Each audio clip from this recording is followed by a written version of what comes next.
The rope creaked in the auction shed's rafters, a thin, strained sound like a voice no one heeded.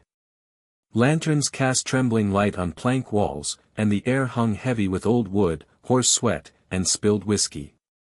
Men stood in a tight ring, hats low, eyes glinting with a hunger that wasn't for food. On the block stood a girl, barefoot, her dress torn at the hem, thin at the shoulders. Her wrists were bound with rawhide, and dark hair veiled her bruised jaw. She was no more than 17. The auctioneer, a wiry man called Trader, named her Mira. He claimed she was deaf, mute, and obedient, a worker for any man who paid. Laughter rippled through the crowd. At the shed's rear, by the open door where evening wind slipped in, stood Callum Hayes.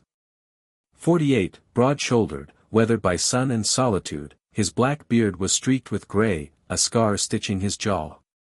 His duster, faded and dusty, marked him as a rancher who'd come for fence wire, not flesh. Yet the creaking rope and the girl's stillness stirred something restless in him.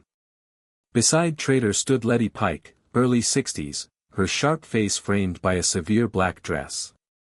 Her silver cane, topped with a serpent's head, tapped the floor like a metronome. She hears nothing, speaks nothing, obeys everything, Letty said, her voice smooth as ice. The auctioneer lifted Mira's arm like he was showing a horse. Mira kept her head down, but her trembling hands moved with a subtle rhythm, as if counting silently. Callum shifted, his boot crunching straw. Mira's head twitched toward the sound. If she was deaf, why did she flinch? The bidding began, numbers falling like stones. Callum hadn't planned to bid, but his voice came steady, low. The price climbed. Letty's eyes narrowed, Trader's smile sharpened. The lanterns hissed, oil nearly spent. The hammer fell. Mira's rawhide was cut. Her storm-dark eyes lifted once, measuring Callum, then dropped. Outside, the sky burned copper, fading to purple. Town lanterns flickered, casting weak halos on dust. A player piano tried 3 notes and quit. Letty waited at the gate, her cane's serpent gleaming. "She's yours," she said, as if granting a favor. "She doesn't hear or speak. A strap will teach her if she falters." Her smile was cold. Callum met her gaze. "There are other ways to teach." Letty's eyes flicked to Mira, not with care but calculation. Behind her stood Jeb and Orrin Pike, her nephews. Jeb, 35, wiry, with a mean grin, spat tobacco near Mira's feet. "Say goodbye to your mama," he sneered. Letty's jaw tightened, her cane tapping twice as she turned away. At the livery, Callum pointed to himself. "Hayes.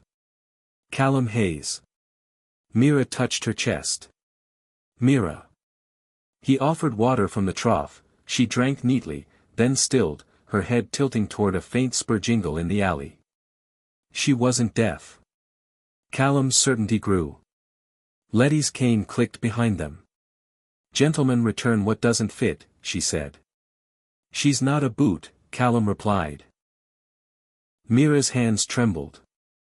On a barrel, she traced one word in the dust, danger. Shadows shifted in the alley, Jeb's grin, Orrin's hand on his revolver. Callum stepped between Mira and the threat, setting down the cup. The horses stirred, leather creaking. Letty's voice cut through, "Hand her back, or we take her." The alley reeked of whiskey, piss, and coal smoke. A weak lantern barely lit the ground. Crates sagged against the wall. Callum stepped out, his revolver heavy at his hip, boots claiming the center. Jeb emerged, hat tilted, thumb on his pistol belt. Orrin followed, broader, his scarred lip catching the light. "A mistake," Jeb said. "The lady changed her mind." "The bill of sale says otherwise," Callum replied. Orrin sneered. "Guarding a lamb that can't bleat? Poor use of a man." Mira crouched behind a barrel, eyes tracking hands, feet, shadows. Letty's cane tapped from the dark. "Hand her back, or we take her. That's the law here." Jeb's hand dropped to his gun. Callum drew faster. The shot cracked, clipping Jeb's ear, blood striping his face.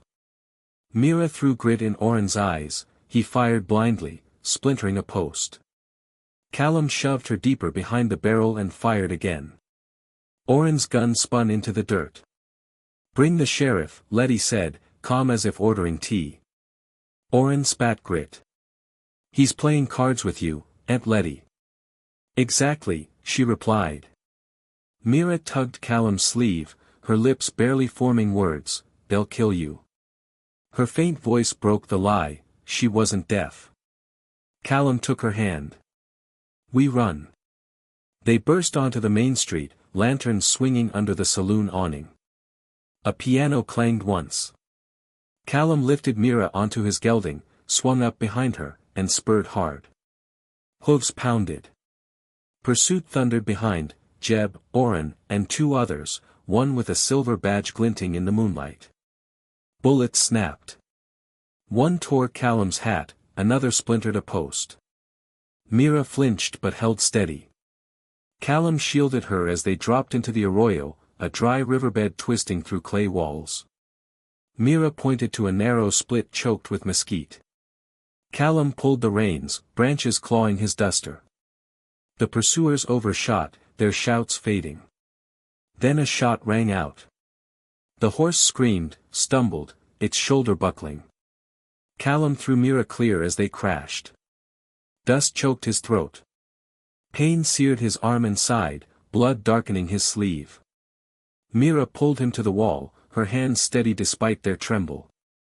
Jeb and Oren appeared on the rim, guns silver in the moonlight. "No way out," Jeb called, smug. A rider slid down. Callum fired, dropping him. The badge rolled into the dust. Oren fired, stone spat near Mira's cheek. She flinched, covered her ears, then screamed, a sharp, living sound that shattered the lie. Jeb froze. Oren stared. Callum grabbed Oren, pressed the Colt to his head. The cylinder clicked empty. Dust settled. A nightbird cried once. Dawn found them under cottonwoods by a dry riverbend, leaves whispering in the breeze. The sky lifted to pale gold. Callum leaned against a trunk, blood dried at his side, the shallow wound burning. Mira knelt, tearing her dress to bind it with careful hands. Her storm-dark eyes were calm now, purposeful. "How long have you pretended?" Callum asked quietly. "Since my father died," Mira said, her voice rough but clear. "Letty wanted a servant, not a daughter. Silence was safer. Then deafness, but she sold me anyway." Callum nodded. "She couldn't buy your spine." Hoofbeats sounded. Sheriff Mollery rode up, old and white-haired, eyes heavy with regret. He removed his hat, studying the blood and tracks.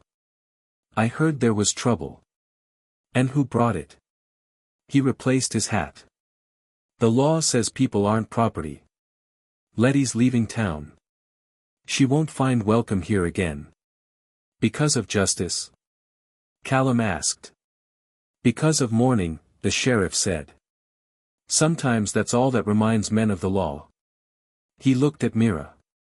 "Come with me. There's a safe place in town."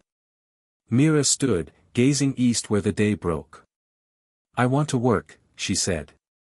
"I want to learn to read. I want to use what I hear." She turned to Callum.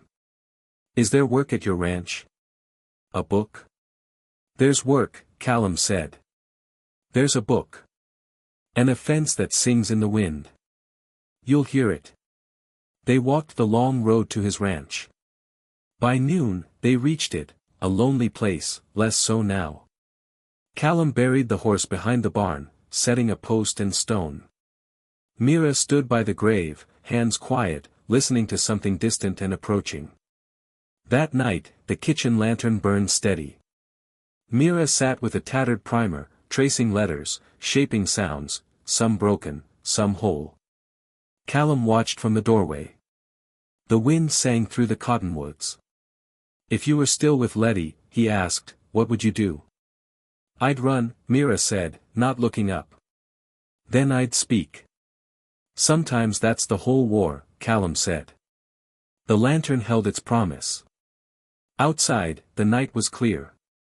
Somewhere, a cane might tap toward a new lie, but here was a porch, a singing fence, and a book opening one page at a time. If you were Mira, what would you do? Share in the comments. Like and subscribe for the next Wild West tale, where the fight continues.